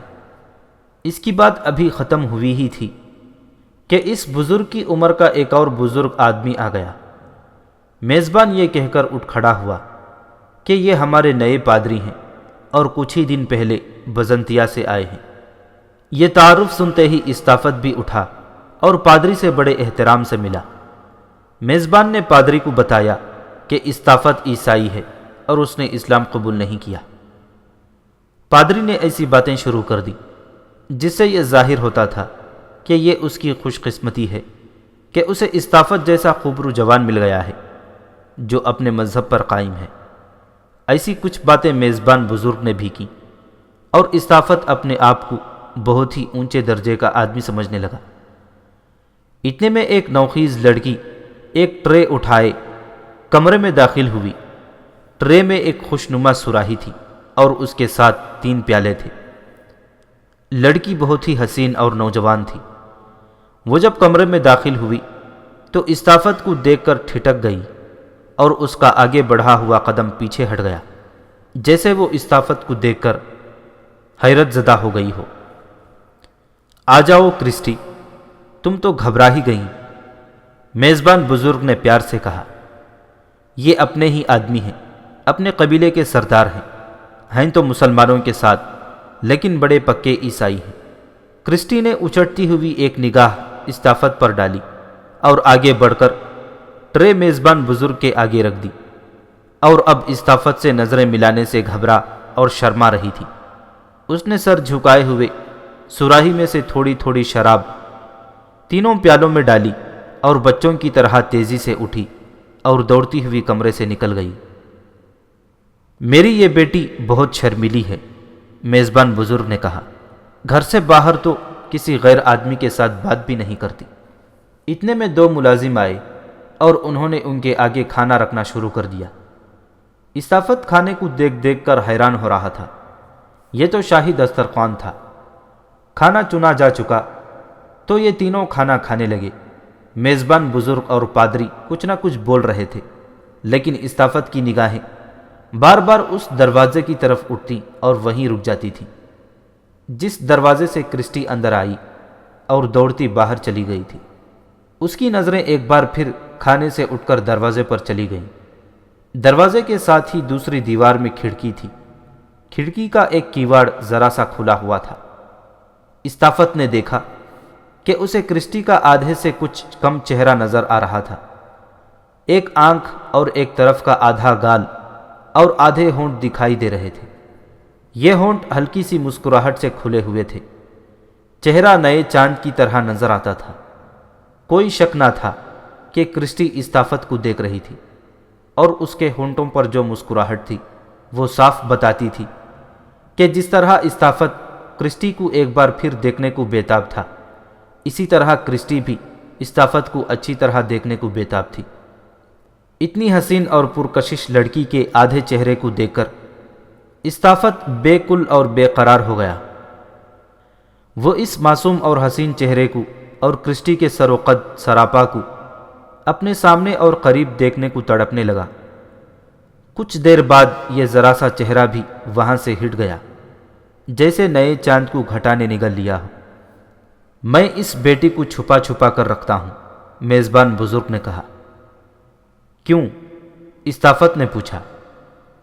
کس کی طرف سے آپ کو خطرہ ہے؟ مجھے بتائیں، میں اسے دنیا کے تختے سے اٹھا دوں گا۔ مسلمانوں کے ڈر سے، بزرگ نے جواب دیا۔ کرسٹی پر کسی مسلمان کی نظر پڑ گئی تو پھر یہ میری بیٹی مجھے باقی عمر نظر نہیں آئے گی۔ سنا ہے مسلمان سپاہی کرسٹی جیسی کسی لڑکی کو دیکھتے ہیں تو اسے اٹھا کر لے جاتے ہیں، اور اپنے کسی سالار کو بطور تحفہ پیش کرتے ہیں۔ آپ نے غلط سنا ہے محترم بزرگ، استافت نے کہا۔ مسلمانوں کے مذہب میں بھی ایسی اجازت نہیں، اور مسلمانوں کا ذاتی اخلاق بھی ایسا ہے کہ وہ کسی لڑکی کی طرف دیکھتے ہی نہیں۔ میں اس وقت سے ان کے ساتھ ہوں جب انہوں نے فرما شہر فتح کیا تھا۔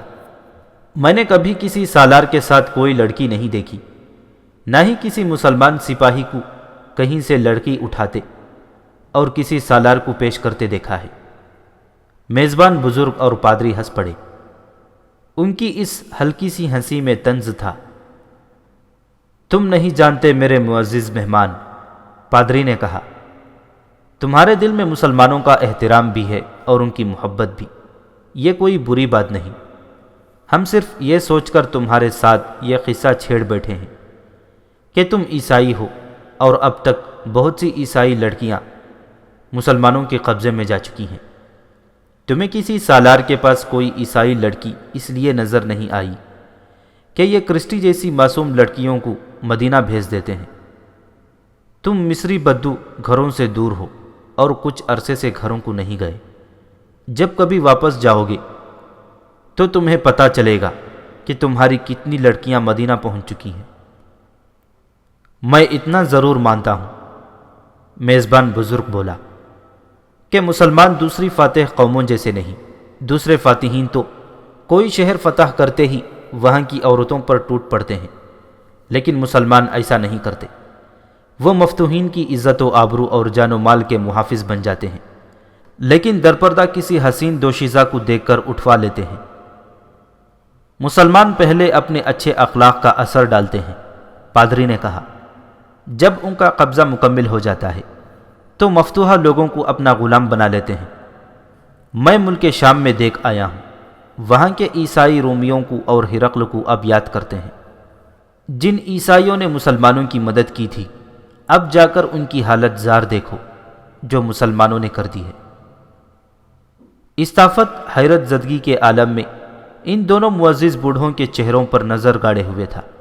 اس نے مسلمانوں کے کردار کا ایک ہی روپ دیکھا تھا، اور اسے یقین تھا کہ مسلمانوں کے کردار کا اصلی روپ یہی ہے۔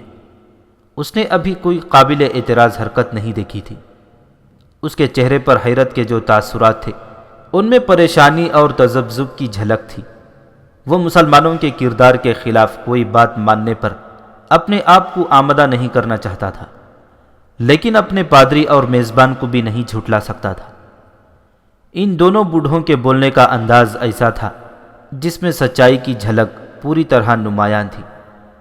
دونوں بوڑھے باری باری مجاہدین اسلام کے خلاف زہر اگلتے رہے۔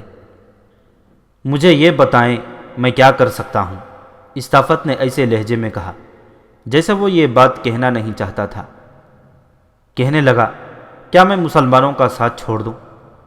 تم ان کا ساتھ چھوڑ دو تو کوئی فرق نہیں پڑتا، پادری نے کہا۔ اگر تمہارے دل میں عیسائیت کا احترام اور عیسائیوں کی محبت ہے تو تم بہت کچھ کر سکتے ہو۔ یہ سوچ لو کہ مسلمانوں نے اگر سکندریہ بھی فتح کر لیا اور پورا مصر ان کے ہاتھ آ گیا تو پھر شام کی طرح اس ملک میں بھی کوئی ایک بھی گرجا کھڑا نہیں رہے گا۔ پادریوں کو قتل کر دیا جائے گا۔ تم اپنے پورے قبیلے سے کہو کہ مسلمانوں کے لشکر سے نکل جائیں، لیکن یہ بھی کافی نہیں۔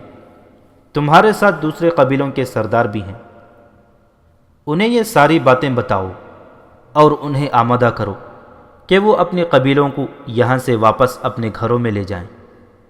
پھر انہیں یہ بتائیں کہ تمہارے لیے صرف رومی اچھے ہمدرد اور مخلص ہیں۔ میں یہ بھی کافی نہیں سمجھتا، میزبان بوڑھے نے کہا۔ یہ لوگ مسلمانوں کے لشکر کے ساتھ ہی رہیں اور ان کی لڑائی لڑنے کے بجائے انہیں دھوکہ دیں اور انہیں نقصان پہنچائیں۔ یہ کیسے ہو سکتا ہے؟ استافت نے پوچھا۔ میں یہ بھی بتاتا ہوں کہ تمہارے قبیلے کیا کریں گے، میزبان نے کہا۔ مسلمان کسی شہر کو محاصرے میں لیے ہوئے ہوں یا رومیوں کے ساتھ کہیں کھلے میدان میں لڑائی ہو رہی ہو تو بدو مسلمانوں کی پیٹھ پر وار کر دیں اور ان میں سے کسی کو زندہ نہ رہنے دیں۔ اگر میری یہ تجویز اچھی نکلے تو کل سے ہی اپنے سرداروں کو اس کے لیے تیار کرنا شروع کر دو۔ تم دیکھو گے کہ مسلمان قریون کو فتح کیے بغیر اس شہر کی دیواروں کے باہر ہی مردہ پڑے ہوں گے، یا اپنی عورتوں کو بھی یہیں چھوڑ کر بھاگ جائیں گے۔ صرف تمہارے بدو ہی نہیں، یہاں تو بے شمار قبطی عیسائی بھی مسلمانوں کی مدد کر رہے ہیں۔ یہ بہت بڑا گناہ ہے جو خدا بخشے گا نہیں، اور قبطی عیسائیوں کو عبرتناک سزا ملے گی۔ میرے محترم بزرگ، استافت نے کہا، آپ غالباً بھول گئے ہیں کہ یہاں کے قبطی مسلمانوں کی مدد کو کیوں آگے آ گئے ہیں۔ کیا آپ قبطیوں کا قتل عام بھول گئے ہیں جو شاہ ہرقل اور اسقف اعظم قیرس نے کیا تھا؟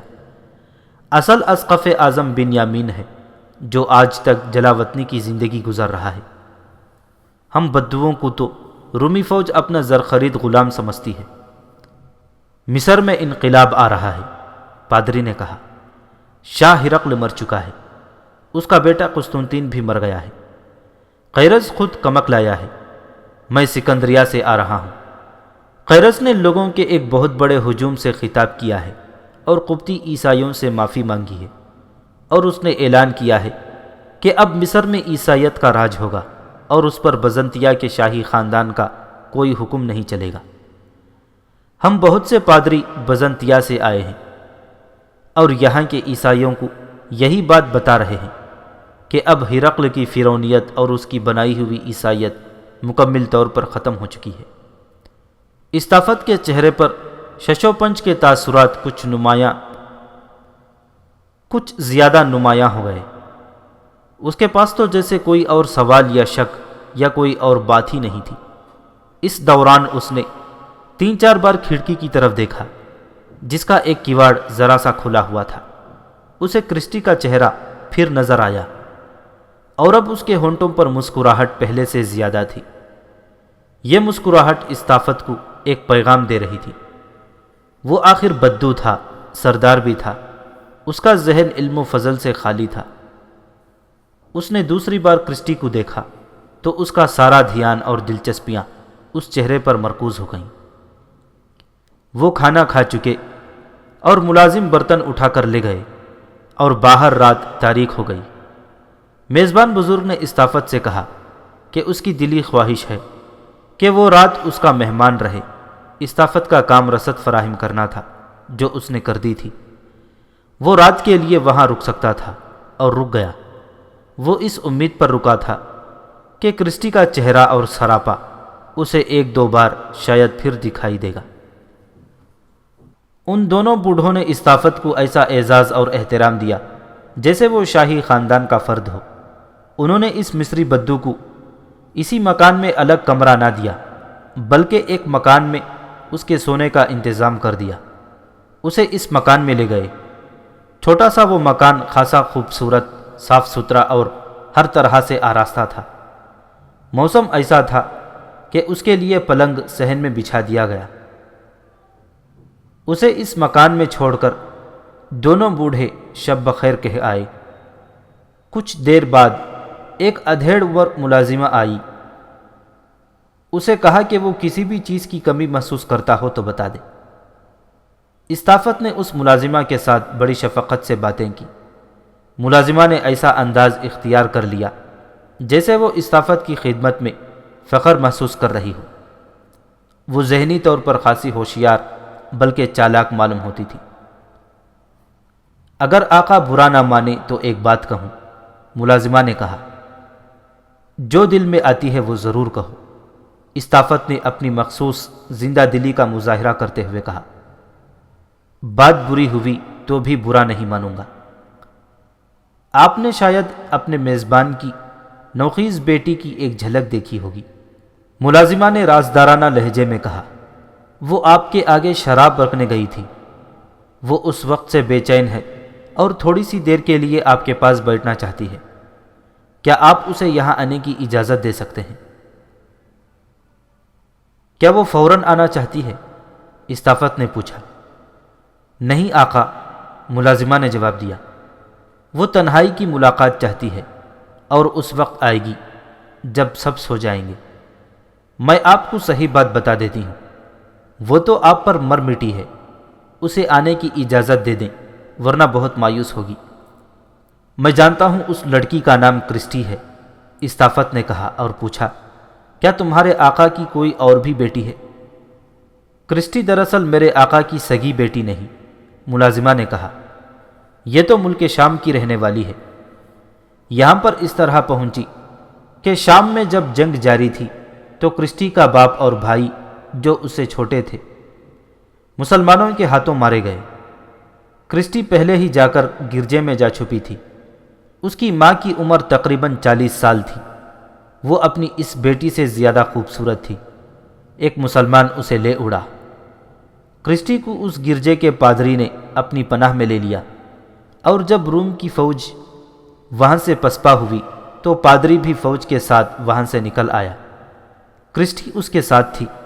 فوج نے پادری اور کرسٹی کو اپنے ساتھ رکھا اور کچھ عرصے بعد یہ دونوں مصر آ پہنچے۔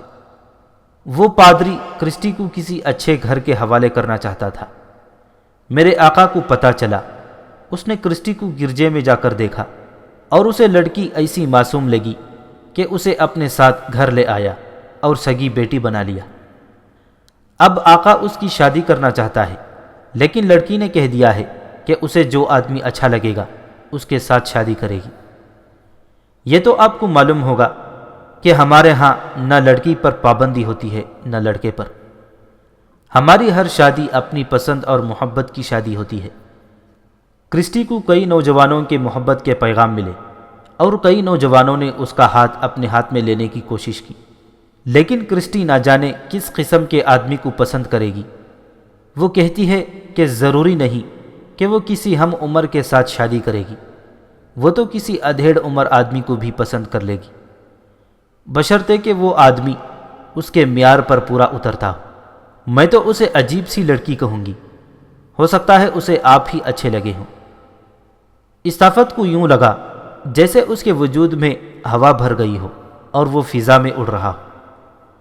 اس نے ملازمہ سے کہا کہ وہ کرسٹی سے کہہ دے کہ اس کے انتظار میں جاگتا رہے گا۔ ملازمہ چلی گئی۔ استافت دن بھر کا تھکا ہوا تھا، اس پر غنودگی طاری ہو رہی تھی، لیکن کرسٹی کا انتظار اسے سونے نہیں دے رہا تھا۔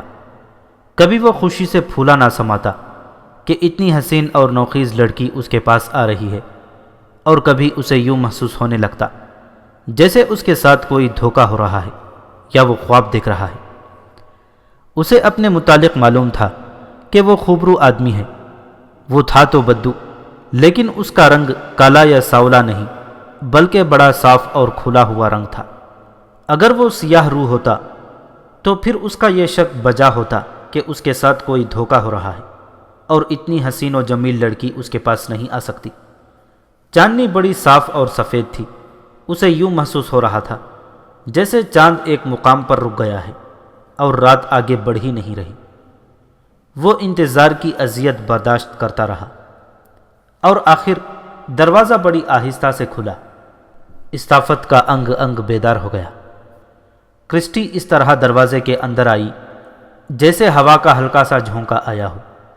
استافت نے چاہا کہ وہ دوڑ کر کرسٹی کو بازوؤں میں سمیٹ لے اور اسے اٹھا کر وہاں سے بھاگ جائے اور اپنے خیمے میں جا دم لے۔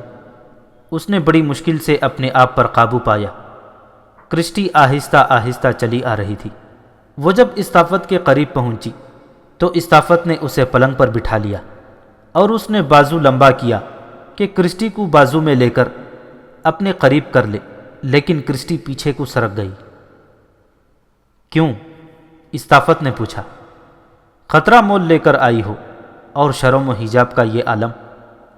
پہلے کچھ باتیں کرنی ہیں، کرسٹی نے سنجیدہ سے لہجے میں کہا۔ میں وقتی سکون اور لذت کے لیے نہیں آئی، ساری عمر کے ساتھی کی تلاش میں آئی ہوں۔ آپ کو دیکھ کر میرے دل سے آواز اٹھی ہے کہ یہ ہے وہ شخص جس کے انتظار میں تم گھڑیاں گن رہی ہو۔ میں تو ہمیشہ کے لیے آپ کے پاس آنا چاہتی ہوں۔ لیکن یہ سوچ لو کرسٹی، استافت نے کہا، میری ایک بیوی اور 2 بچے ہیں۔ کیا ایسے آدمیوں کی کمی ہے جنہوں نے 4 5 اور بعض نے اس سے زیادہ بیویاں رکھی ہوئی ہیں؟ میں تو آپ کی داشتہ بننے کے لیے بھی تیار ہوں، اور آپ کی بیوی کی لونڈی بن جاؤں گی، لیکن میری ایک شرط ہے۔ میں تمہاری ہر شرط پوری کروں گا، استافت نے کہا۔ ایک نہیں، تم 100 شرطیں زبان پر لاؤ، میں جان پر کھیل کر ہر شرط پوری کروں گا۔ استافت نے بھولے سے بھی نہ سوچا کہ وہ 40 سال سے کچھ زیادہ عمر کا آدمی اور دور دراز صحرا میں رہنے والا پسماندہ بدو اتنی حسین اور نوخیز لڑکی پر جو اس پر مر مٹی ہے اور اپنی شرط اس کے آگے رکھ رہی ہے، یہ کوئی دھوکہ اور فریب ہی نہ ہو۔ استافت پر پہلے شراب کا نشہ طاری تھا، اس میں کرسٹی کا نشہ شامل ہو گیا اور استافت خواب و خیال کی بڑی ہی حسین وادی میں جا نکلا۔ کرسٹی نے اپنے متعلق اسے وہی بات بتانی شروع کر دی جو ملازمہ پہلے سنا گئی تھی۔ فرق صرف یہ تھا کہ ملازمہ نے سپاٹ سے لہجے میں بات مختصر کر کے سنائی تھی اور کرسٹی کا انداز جذباتی تھا اور وہ تفصیلات سنا رہی تھی۔ سناتے سناتے اس کی آواز جذبات کی شدت سے بھرا جاتی تھی۔ اس دوران استافت نے اس کا ایک ہاتھ اپنے ہاتھ میں لینا چاہا، لیکن کرسٹی نے اپنا ہاتھ پیچھے کر لیا۔ مجھے میرا باپ واپس نہیں مل سکتا، کرسٹی نے ساری بات سنا کر کہا۔ مجھے بھائی واپس نہیں مل سکتے اور مجھے وہ پیاری ماں بھی واپس نہیں مل سکتی جسے مسلمان زبردستی اپنے ساتھ لے گئے تھے، لیکن مجھے پوری امید ہے وہ شخص ضرور ملے گا جو ان سب کا انتقام لے کر میرا جلتا ہوا سینہ ٹھنڈا کر دے گا۔ میں اپنے حسن اور اپنے اس جسم کی لطافت اس شخص کی گود میں ڈال دوں گی، خواہ وہ کوئی کالا کلوٹا اور بھدا بدصورت ہی کیوں نہ ہو۔ یہ تو اتفاق کی بات ہے کہ آپ جیسا خوبرو اور طاقتور انسان مجھے مل گیا ہے اور میرے دل نے اسے قبول کر لیا ہے۔ صرف ایک بات بتا دو کرسٹی، استافت نے پوچھا۔ کیا تمہاری شرط یہ ہے کہ میں پہلے تمہارے ماں باپ اور بھائیوں کا انتقام لوں اور اس کے بعد تم میرے ساتھ شادی کرو گی؟ ہاں، کرسٹی نے جواب دیا، میری شرط یہی ہے۔ اگر آپ تھوڑے سے عرصے میں میری یہ شرط پوری نہ کر سکے تو میں اپنی محبت قربان کر دوں گی اور پھر کبھی آپ کی صورت بھی نہیں دیکھوں گی۔ میں آپ کو یہ بتا دوں کہ آپ میری پہلی اور آخری محبت ہیں۔ ایسی محبت مرا نہیں کرتی جو اچانک کسی کو صرف ایک نظر دیکھنے سے دل پر قابض ہو جاتی ہے۔ استافت کی جذباتی حالت کچھ اس طرح ہو گئی تھی کہ وہ کرسٹی کی باتیں اتنے زیادہ دھیان سے نہیں سن رہا تھا جتنے دھیان سے اس کے چہرے اور سراپا کو دیکھ رہا تھا۔ چاندنی سیدھی کرسٹی کے چہرے پر پڑ رہی تھی۔ اس چاندنی میں کرسٹی کی آنکھوں کی چمک میں ایسا طلسم تھا جس نے استافت کو بے حال کر دیا۔ وہ تو بڑی ہی مشکل سے اپنے آپ کو قابو میں رکھے ہوئے تھا۔ کرسٹی کی طرف سے ذرا سا اشارہ بھی ملتا تو استافت اسے اپنے بازوؤں میں سمیٹ لیتا اور کہتا کہ باقی عمر وہ کرسٹی کو اپنے سینے سے لگائے گزار دے گا۔ آخر وہ بے تاب ہو گیا۔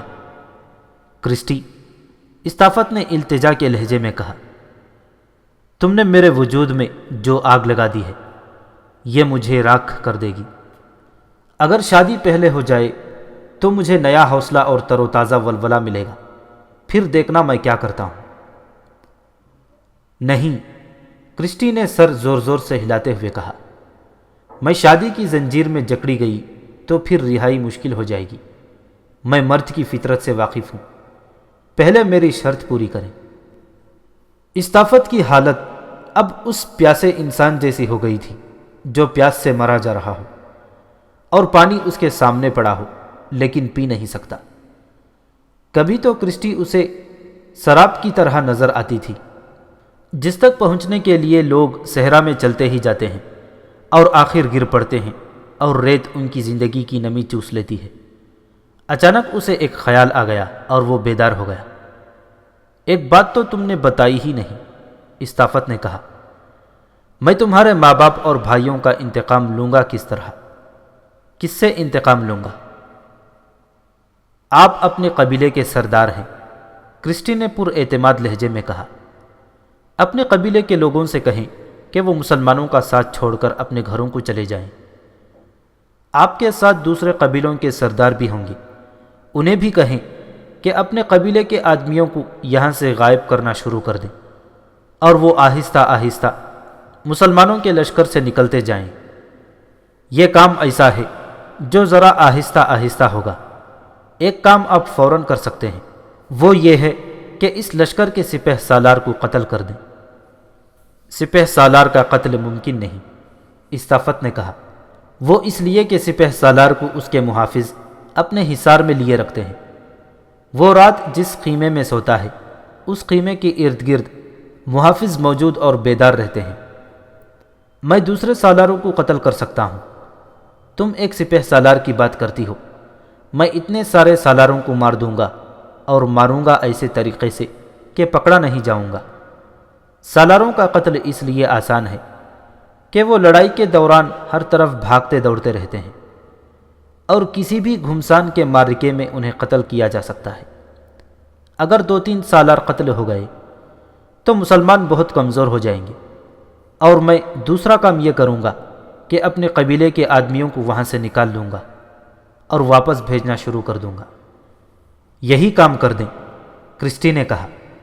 میں یہ دیکھنا چاہتی ہوں کہ کریون کے ارد گرد کی زمین مسلمانوں کا قبرستان بن جائے اور ان کی عورتیں رومی فوج کے قبضے میں چلی جائیں۔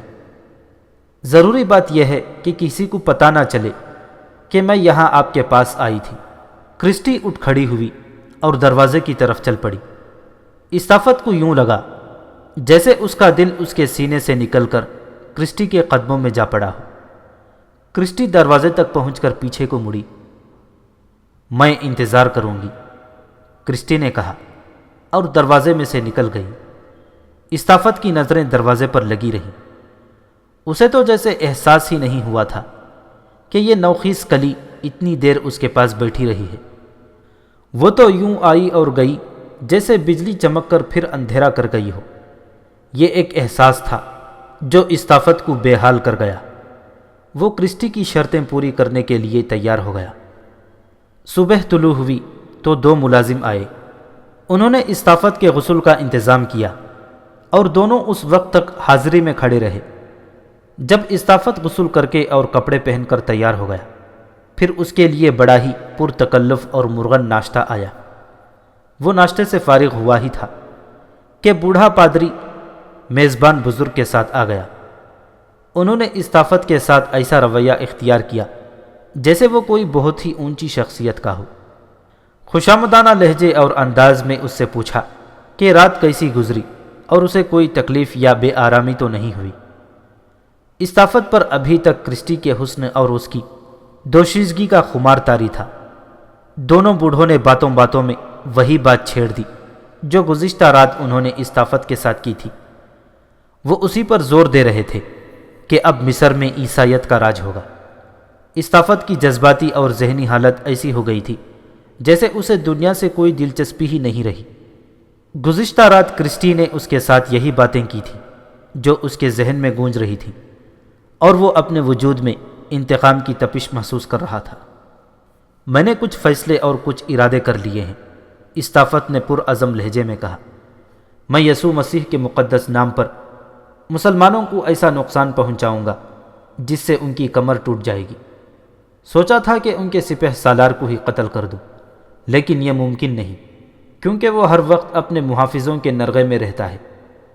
اس کے بجائے میں سالاروں کو قتل کر دوں گا اور اس کے ساتھ ہی اپنے قبیلے کے لوگوں سے یہ کہنا شروع کر دوں گا کہ وہ 2-2 4-4 کر کے لشکر سے نکلیں اور اپنے گھروں کو پہنچے۔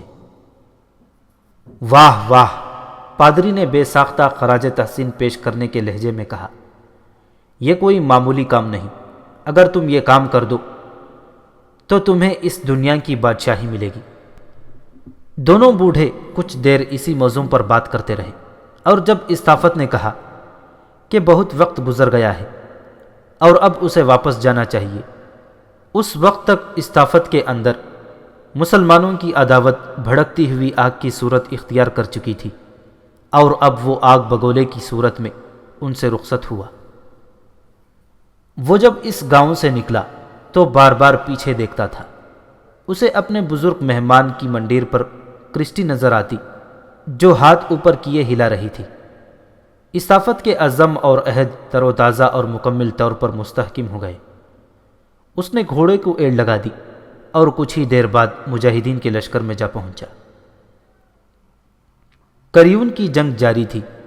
مجاہدین کریون کی دیواروں تک پہنچنے کے ابھی خواب دیکھ رہے تھے۔ رومیوں نے تو جیسے عہد کر لیا تھا کہ مسلمانوں کو شکست دے کر پسپا کریں گے یا موت قبول کر لیں گے۔ بزنطیہ سے جو کمک آئی تھی اس میں سے کچھ دستے سکندریہ سے کریون بھیج دیے گئے تھے۔ ان دستوں کو مسلمانوں کے خلاف میدان میں اترنے کا پہلا تجربہ ہو رہا تھا۔ انہوں نے مسلمانوں کی شجاعت کی بہت باتیں سنی تھیں۔ قیرس نے انہیں بھڑکا اکسا کر کریون بھیجا تھا۔ یہی دستے تھے جو جانوں کی بازی لگا کر لڑ رہے تھے، اور ان کی دیکھا دیکھی روم کی جو فوج پہلے ہی مصر میں تھی اور مسلمانوں سے خوف زدہ تھی، بے جگری سے لڑ رہی تھی۔ اگلے 8-9 روز اس میدان میں ایسے ہی معرکے لڑے جاتے رہے، جن میں سے پہلے روز کا معرکہ تفصیلی سے بیان ہو چکا ہے۔ ہر روز یہی منظر دیکھنے میں آتا تھا کہ کسی دن رومی پیچھے ہٹ جاتے اور ان کا جانی نقصان خاصا زیادہ ہوتا، اور کبھی مجاہدین رومیوں کا دباؤ اور ان کے تابڑ توڑ حملے برداشت نہ کر سکتے اور لاشیں پیچھے چھوڑ کر پسپا ہو جاتے تھے۔ فتح اور شکست کا فیصلہ ہوتا ہی نہیں تھا، نہ ہوتا نظر آتا تھا۔ کریون کی اس جنگ کا آخری معرکہ سنانے سے پہلے بہتر معلوم ہوتا ہے کہ اس محاذ کا ذکر مکمل کر دیا جائے جو قیرس نے مسلمانوں کے خلاف تیار کیا تھا۔ یہ کہنا کہ سپہ سالار عمرو بن عاص رضی اللہ تعالیٰ عنہ کو اس محاذ کی خبر نہیں تھی، صحیح نہیں۔ جاسوس مجاہدین میدان جنگ کے ارد گرد کے دیہات میں مصری دیہاتوں کے بحروپ میں گھومتے پھرتے رہتے تھے۔ وہ زیادہ تر یہ دیکھتے تھے کہ مقامی لوگوں کی سوچ مجاہدین اسلام کے متعلق کیا ہے اور ان کی درپردہ سرگرمیاں کیا ہیں۔ ان جاسوسوں نے دیہات میں کچھ مخبر بنا لیے تھے جو لوگوں کے گھروں کے اندر کی باتیں بھی بتا دیتے تھے۔ قیرس کے زمیندوز محاذ کو بیان کرنے کے لیے ان 2 بوڑھوں استافت اور کرسٹی کا واقعہ بیان کر دینا ہی کافی ہے۔ ہم یہ واقعہ اس کے انجام تک سنا دیتے ہیں۔ اس سے واضح ہو جائے کہ قیرس کا محاذ کیا کارروائیاں کرتا تھا اور مجاہدین اسلام کے پاس اس کا کیا توڑ تھا، کوئی توڑ تھا بھی یا نہیں۔ کریون کی جنگ کے دوران جاسوس مجاہدین اور مخبر اطلاعیں دینے لگے تھے کہ دیہات میں پادری قسم کے افراد پھیل گئے ہیں اور وہ لوگوں کو اسلام کے خلاف بھڑکا رہے ہیں۔ عیسائی مخبروں نے بتایا کہ گرجوں میں پادری خطبہ دیتے ہیں تو ان میں بھی اسلام کے خلاف باتیں ہوتی ہیں، اور یہ باتیں اس قسم کی ہوتی ہیں کہ مسلمان مصر پر قابض ہو گئے تو سب کو زبردستی مسلمان بنا لیں گے اور تمام کی تمام خوبصورت عیسائی لڑکیوں کو اپنے پاس رکھ لیں گے۔ مخبر اور اپنے جاسوس یہ بھی اپنے سپہ سالار کو بتا رہے تھے کہ قبطی عیسائیوں کو یسوع مسیح کے نام پر کہا جا رہا ہے کہ وہ مسلمانوں کا ساتھ چھوڑ دیں اور ان کے ساتھ ذرا سا بھی تعاون نہ کریں۔ کچھ دنوں بعد یہ اطلاع بھی مل گئی کہ بدوؤں کو بھی مجاہدین کے لشکر سے لا تعلق کرنے کی کوششیں جاری ہیں۔ سپہ سالار عمرو بن عاص رضی اللہ تعالیٰ عنہ کی مجبوری یہ تھی کہ ان کے پاس اتنی نفری نہیں تھی کہ کچھ نفری کو دیہات میں پھیلا دیتے اور ان پادریوں وغیرہ کا منہ بند رکھتے۔ کریون کی جنگ کے لیے تو انہیں اور زیادہ نفری کی ضرورت تھی۔ سپہ سالار یہی کر سکتے تھے جو انہوں نے بہت دن پہلے کر دیا تھا۔ انہوں نے حکم جاری کیا تھا کہ لشکر کے ساتھ جو بدو اور قبطی عیسائی ہیں انہیں باہر کا کوئی آدمی نہ ملے اور نہ ہی یہ باہر کے کسی آدمی کے ساتھ تعلق رکھے، لیکن یہ ممکن نہیں تھا۔ بدوؤں کی وہ نفری جو دیہات سے رسد اکٹھی کرنے پر مامور تھی وہ تو باہر کے لوگوں کے ساتھ رابطہ رکھتی ہی تھی، ورنہ اپنے کام میں وہ کامیاب نہیں ہو سکتی تھی۔ ان بدوؤں کو لوگوں سے دور رکھا ہی نہیں جا سکتا تھا۔ مثلاً استافت اس گاؤں گیا اور ایک رات وہاں ٹھہرا بھی، لیکن پیچھے لشکر میں اس کی کمی محسوس نہ ہوئی۔ وہ اپنا کام خوش اسلوبی سے پورا کر رہا تھا۔ سپہ سالار عمرو بن عاص رضی اللہ تعالیٰ عنہ کو اپنے جاسوسوں کی رپورٹیں تو مل رہی تھیں، لیکن انہیں اندازہ نہیں تھا کہ قیرس کا یہ محاذ کتنا گہرا، کتنا مضبوط اور خطرناک ہوتا جا رہا ہے۔ انہیں صرف اللہ پر بھروسہ تھا جس کے نام پر وہ حق و باطل کے معرکے لڑ رہے تھے۔